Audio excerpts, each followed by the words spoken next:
وبشر الصابرین، اور خوشخبری دے دو صبر کرنے والوں کو۔ کون ہے وہ کہ جب انہیں کوئی مصیبت آتی ہے تو وہ کہتے ہیں انا للہ و انا الیہ راجعون، بے شک ہم اللہ کے لیے ہیں اور اللہ ہی کی طرف پلٹ کر جانے والے ہیں۔ اولئک علیہم صلوات من ربہم ورحمہ، ایسے لوگوں پر اپنے رب کی طرف سے نوازشیں ہیں اور رحمت ہے۔ واولئک هم المہتدون، اور یہی سیدھی راہ پر ہے، ہدایت یافتہ ہے۔ تو اس لیے بہت ضروری ہے کہ ہم خوف اور غم اور گھبراہٹ اور تکلیف اور پریشانی کے موقع پر وہ کام کریں جو ہمارے رب کو پسند ہے، تاکہ ہم صحیح راہ پر ہوں۔ اور صحیح راہ پر چلنے کا فائدہ یہ ہے کہ انسان قیامت کے دن اپنے رب سے جا ملاقات کرے گا، اس حال میں کہ رب اس سے راضی ہوگا اور وہ رب سے راضی ہوگا۔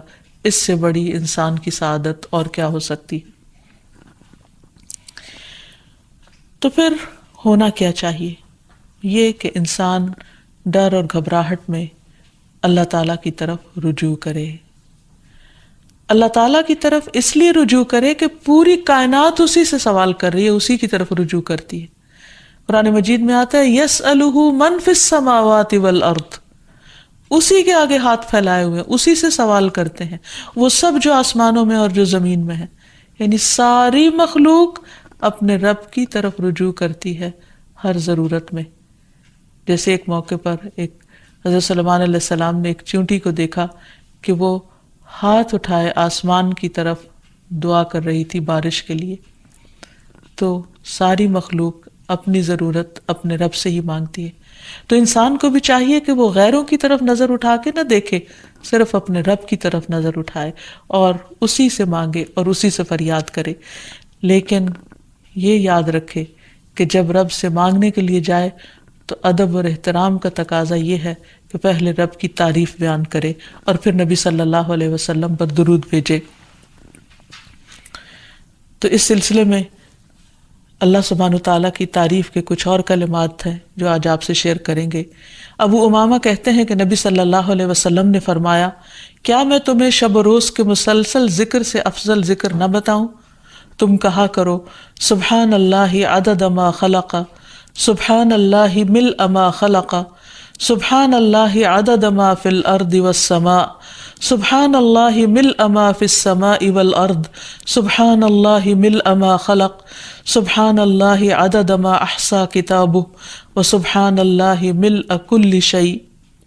میں اللہ کی پاکیزگی بیان کرتا ہوں اس کی مخلوق کی گنتی کے برابر، میں اللہ کی پاکیزگی بیان کرتا ہوں جس سے اس کی مخلوقات بھر جائیں، میں اللہ کی پاکیزگی بیان کرتا ہوں ان چیزوں کی گنتی کے برابر جو زمین و آسمان میں ہیں، میں اللہ کی اتنی پاکیزگی بیان کرتا ہوں جس سے وہ چیزیں بھر جائیں جو آسمان و زمین میں ہیں، میں اللہ کی پاکیزگی بیان کرتا ہوں جس سے اس کی مخلوقات بھر جائیں، میں اللہ کی پاکیزگی بیان کرتا ہوں ان چیزوں کی گنتی کے برابر جن کو اس نے اپنی کتاب میں شمار کیا، اور میں اللہ کی اتنی پاکیزگی بیان کرتا ہوں جس سے ہر چیز بھر جائے۔ پھر تم اسی طرح الحمدللہ کہو، یعنی جہاں سبحان اللہ کہا ہے اسی طرح الحمدللہ کہ میں اللہ کی اتنی تعریف بیان کرتا ہوں۔ تو انسان اللہ سبحانہ وتعالیٰ کی تعریف بیان کرتے ہوئے تھکے نہیں۔ اس تسبیح سے بھی انسان کی بہت سی مشکلات خود بخود حل ہو جائیں گی۔ اور پھر نبی صلی اللہ علیہ وسلم پر درود شریف پڑھے اور پھر اللہ تعالیٰ سے دعا کرے، کیونکہ حضرت انس سے روایت ہے، کہتے ہیں کہ میں نے رسول اللہ صلی اللہ علیہ وسلم کو فرماتے ہوئے سنا کہ اللہ تعالیٰ نے فرمایا، اے ابن آدم، تو جب تک مجھے پکارتا رہے گا اور مجھ سے امید رکھے گا میں تجھے معاف کرتا رہوں گا جو بھی تجھ سے ہوتا رہا، اور مجھے اس کی کوئی پرواہ نہیں۔ یعنی بڑے سے بڑا گناہ معاف کرنا اللہ سبحانہ تعالیٰ کے لیے کچھ بھی مشکل نہیں۔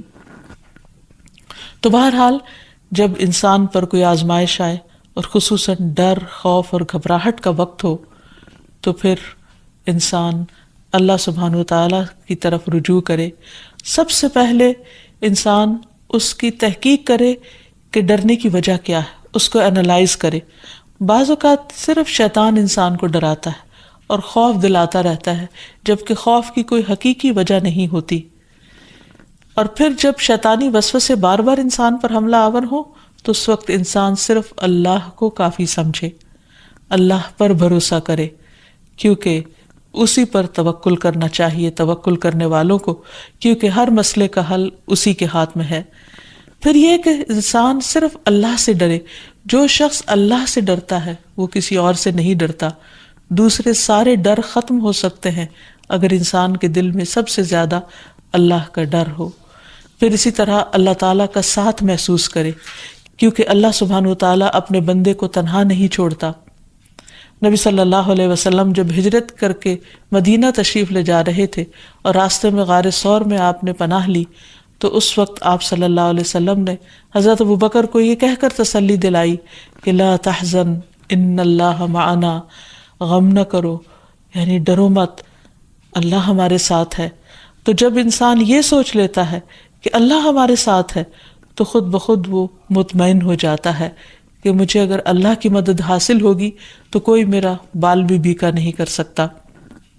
پھر یہ کہ انسان کو اللہ سبحانہ وتعالیٰ کی حفاظت پر یقین رکھنا چاہیے۔ جیسے ایک موقع پر ہم دیکھتے ہیں کہ نبی صلی اللہ علیہ وسلم غزوے سے واپس آ رہے تھے تو راستے میں آرام کرنے کے لیے ایک درخت کے نیچے آپ سو گئے، تو اتنے میں ایک اعرابی آیا اور اس نے آپ کی تلوار اٹھا لی اور تلوار لہرا کر آپ صلی اللہ علیہ وسلم سے کہنے لگا، جبکہ آپ کی آنکھ کھل گئی اس وقت، کہ بتاؤ اے محمد آج تمہیں مجھ سے بچانے والا کون ہے؟ تو نبی صلی اللہ علیہ وسلم نے بہت اطمینان کے ساتھ بغیر کسی ڈر اور گھبراہٹ کے جواب دیا، میرا اللہ۔ یہ وہ یقین تھا اللہ تعالیٰ کی حفاظت کا، تو اسی بنا پر آپ صلی اللہ علیہ وسلم نے فرمایا میرا اللہ۔ تو وہ اعرابی کانپنے لگ گیا اور تلوار اس کے ہاتھ سے چھوٹ پڑی، اور پھر آپ صلی اللہ علیہ وسلم نے وہ تلوار اٹھا لی اور اس سے پوچھا اب بتاؤ میرے ہاتھ سے تمہیں کون بچا سکتا ہے؟ تو اس پر وہ شخص اتنا مرعوب ہوا کہ وہ آپ صلی اللہ علیہ وسلم پر ایمان لایا اور آپ نے اس کو کوئی سزا نہیں دی۔ پھر یہ کہ انسان ڈر اور گھبراہٹ کے موقع پر، پریشانی کے موقع پر نماز سے سہارا لے۔ قرآن مجید میں آتا ہے ان الانسان خلق ہلوعا اذا مسہ الشر جزوعا واذا مسہ الخیر منوعا الا المصلین الذین هم علی صلاتهم دائمون۔ بلا شبہ انسان تھڑ دلا بنایا گیا ہے، جب اسے کوئی تکلیف پہنچتی ہے تو گھبرا اٹھتا ہے، جب مال ملتا ہے تو بخیل بن جاتا ہے، سوائے نماز ادا کرنے والوں کے، وہ جو اپنی نماز پر ہمیشگی کرنے والے ہیں۔